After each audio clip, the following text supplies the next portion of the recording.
প্রশাসন মহোদয়কে অনুরোধ করবো আপনারা পরিবেশ করবো যাতে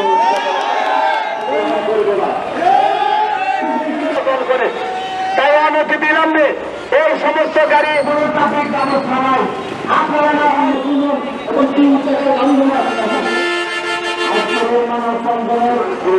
এবং শ্রমিক ইউনিয়নের নেতৃবৃন্দ এবং আমার শ্রমিক ভাই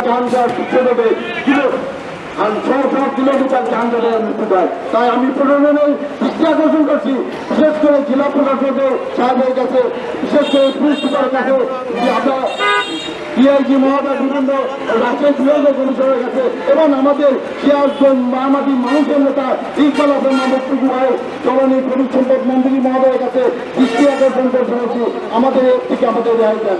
আপনাদের এইটা যদি যানজট মুক্ত না হয়, এরা যদি করিমন নসিমন যদি এই বিশ্বজনে থাকে, আপনি দেখতে পাচ্ছেন এই যে আমার সামনেই এই যে গরিবাড়িগুলো বিশ্বজনে যাচ্ছে, এই গরিবাড়িগুলো পুলিশের কোনো ব্যবস্থা নাই, ট্রাফিকের কোনো ব্যবস্থা নাই, এই গরিবাড়িগুলো বিভিন্ন দুর্ঘটনা ঘটছে। এই গরিগুলা নতুন পরিমাণের উৎপাদে আজকে বিশেষ দুর্ঘটনা ঘটছে এবং মানুষ মৃত্যুবরণ করছে।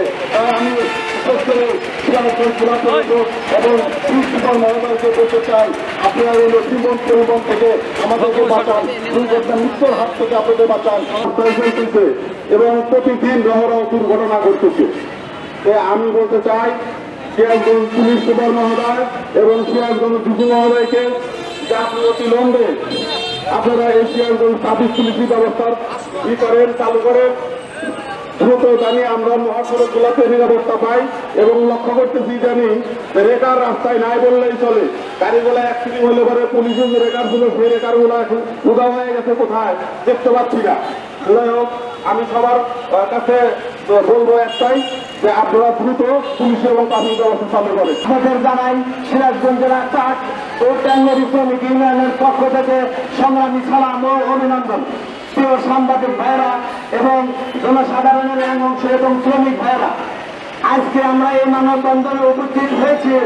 সিরাজগঞ্জ জেলায় পুরো ট্রাফিক ব্যবস্থা বন্ধ হয়ে গেছে। কোন কারণে, কি কারণে, এই বিষয়টা আমরা লক্ষ্য করতে পারছি না। দেখেন আপনারা রাস্তায় যে লাভে যানজট সৃষ্টি হচ্ছে, অ্যাক্সিডেন্ট দুর্ঘটনার কবলিত হচ্ছে। যদি ট্রাফিক ব্যবস্থা না থাকে, অনতি বিলম্বে আমরা সিরাজগঞ্জ জেলা প্রশাসক এবং পুলিশ সদর মহোদয়কে বলবো, যদি আপনারা ক্ষতিগ্রস্ত হচ্ছে এবং আমার ট্রাক মালিক ভাইয়েরা ক্ষতিগ্রস্ত হচ্ছে, কেন আপনারা প্রশাসন নিয়ে ভূমিকা পালন করছেন? যদি আপনারা না পারেন তাহলে আমাদেরকে সঙ্গে নেন, এই নসিমন পরিমন ধরে ধরে আমরা থানায় সমর্থ করবো আপনাদের কাছে, আপনারা আইনি ব্যবস্থা নেবেন।